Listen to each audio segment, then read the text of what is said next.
Durante mucho tiempo, Francia logró mantener una posición privilegiada en el tablero mundial, incluso cuando ya no era el imperio colonial que dominaba continentes enteros. Su influencia sobrevivió bajo formas más sutiles, más ocultas, en lo que muchos llamaron el imperio en las sombras. África fue el ejemplo más claro de esta dinámica. Tras las independencias de mediados del siglo XX, París no soltó del todo el control.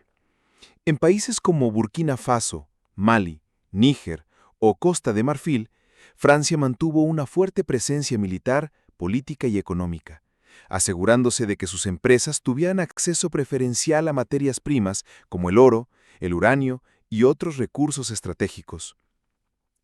Era una manera de seguir beneficiándose de las antiguas colonias sin la necesidad de administrarlas directamente. Sin embargo, este modelo, que parecía estable y hasta inamovible, empezó a resquebrajarse en la última década. Y hoy Francia enfrenta una crisis que amenaza no solo su influencia global, sino también su estabilidad interna. Y antes de seguir, suscríbete ya mismo, porque si Francia perdió su imperio por no estar atenta, imagínate lo que te pierdes tú si no estás pendiente de este canal. El caso de Burkina Faso ilustra perfectamente esta caída. Durante años, el país fue un bastión de la influencia francesa en África Occidental. Empresas galas extraían riquezas, mientras la élite política local mantenía relaciones cercanas con París. Pero todo cambió tras los golpes de Estado de 2022. El actual presidente, Ibrahim Traoré, que llegó al poder precisamente por la vía militar, decidió cortar de raíz esa relación de dependencia y expulsar a las fuerzas francesas del país. No solo se trató de un acto simbólico, sino de una ruptura radical.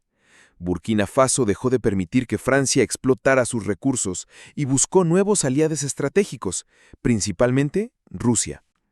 Para Macron fue un golpe devastador, porque significó perder no solo un aliado militar, sino también una fuente clave de riqueza y de influencia en la región. Era como ver cómo el castillo de naipes que había sostenido la France-Afrique comenzaba a derrumbarse. Y mientras en África los viejos pilares de la influencia francesa se derrumbaban, en casa la situación no era mucho mejor. El gobierno de Emmanuel Macron se enfrenta a un déficit fiscal creciente que lo ha colocado contra las cuerdas. Durante años, París ignoró las señales de alarma sobre su deuda. La pandemia de COVID-19 aceleró un gasto público que ya era insostenible.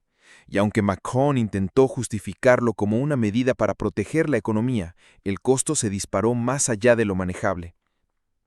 Hoy, Francia acumula una deuda pública que bordea el 110% de su PIB, una cifra que, si bien no es inédita en Europa, golpea con más fuerza a un país que ve cómo sus ingresos se reducen por la pérdida de influencia y oportunidades en el exterior. El propio déficit fiscal amenaza con generar un colapso político. El Parlamento está dividido y las tensiones entre gobierno y oposición podrían desembocar en la derrota de Macron en una votación de confianza. Una derrota de ese calibre pondría al país al borde de una crisis política de enormes proporciones. Lo paradójico es que Francia, que alguna vez fue percibida como un bastión de estabilidad, está hoy en una encrucijada. La pérdida de control en África no solo significa dejar de percibir ingresos estratégicos, sino también renunciar a una narrativa histórica que daba a los franceses la sensación de ser una potencia relevante en el mundo. Macron trató de disimularlo hablando de independencia energética y diversificación de aliados, pero la realidad es que cada vez son más los países africanos que prefieren buscar acuerdos con Rusia, China o Turquía en lugar de con París. La hostilidad popular hacia Francia en la región, alimentada por años de explotación y resentimiento, convirtió a los soldados franceses en un blanco de rechazo y a sus empresas en símbolos de un pasado colonial que la gente ya no estaba dispuesta a tolerar. Cuando Traoré cortó toda conexión explotada desde Francia, no hizo más que capitalizar un sentimiento que ya estaba presente en gran parte de la población. Todo esto llega en el peor momento posible para la economía francesa. Macron, que había prometido modernizar el país y consolidar su papel en Europa, se encuentra atrapado en una tormenta perfecta. El gasto público no baja, los ingresos se reducen y los mercados internacionales empiezan a mirar con desconfianza la capacidad de Francia de honrar sus compromisos. Algunos analistas comparan esta situación con la de Italia en décadas anteriores. Un país atrapado en deudas, con un Estado pesado y una política incapaz de ponerse de acuerdo para hacer reformas profundas. El riesgo es que Francia termine perdiendo credibilidad ante sus socios europeos, lo que podría debilitar todo el proyecto de la Unión Europea en un momento en el que el continente necesita cohesión para enfrentar desafíos como la guerra en Ucrania, la transición energética y la competencia con Estados Unidos y China. Pero más allá de lo económico, lo que está en juego es la política. Francia es un país con una fuerte tradición de protestas sociales y de movilización popular. La reforma de las pensiones impulsada por Macron ya encendió masivas manifestaciones en las calles y el malestar social no ha desaparecido. Si el déficit fiscal se traduce en más recortes o en nuevos impuestos, es probable que el descontento se intensifique.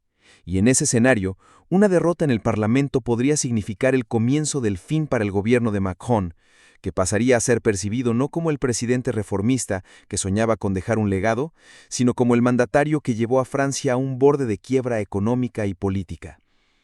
Lo más irónico de esta historia es que gran parte de la actual fragilidad de Francia se origina en esa misma arrogancia imperial con la que trató de mantener su influencia en África. Durante décadas, Francia asumió que siempre tendría acceso a los recursos africanos, que sus empresas seguirían explotando minas y que sus tropas podrían operar sin oposición. Esa confianza llevó a que Francia no diversificara lo suficiente sus fuentes de ingresos ni fortaleciera su economía interna de manera sostenida. Cuando los países africanos dijeron basta, el vacío fue inmediato y devastador. Burkina Faso, al cortar toda conexión explotada desde Francia, no solo recuperó su soberanía, sino que también envió un mensaje claro a otros países de la región. Ya no es necesario seguir bajo la sombra de París. Y ese efecto dominó es quizás lo que más preocupa hoy a Macron y a su gobierno. La historia de cómo Francia pasó de ser un imperio en las sombras a estar casi en quiebra es, en última instancia, una lección sobre los límites de la ambición política y económica. Ningún país puede sostener indefinidamente una influencia basada en el control y la explotación sin que tarde o temprano esa dinámica se vuelva insostenible. Lo que ocurre hoy en París es la factura de décadas de dependencia de un modelo que ya no funciona y que no puede revivirse en un mundo donde las potencias emergentes como China y Rusia están dispuestas a ofrecer alternativas. La pregunta ahora es si Francia logrará reinventarse antes de que la crisis fiscal y política se profundice, o si veremos cómo la nación que alguna vez fue el corazón de Europa y el símbolo de un imperio global se convierte en un actor debilitado, obligado a aceptar un papel secundario en el nuevo orden mundial. Y bueno, hasta aquí llegamos. Si este análisis te gustó, suscríbete y activa la campanita, porque la próxima vez puede que hablemos de otra potencia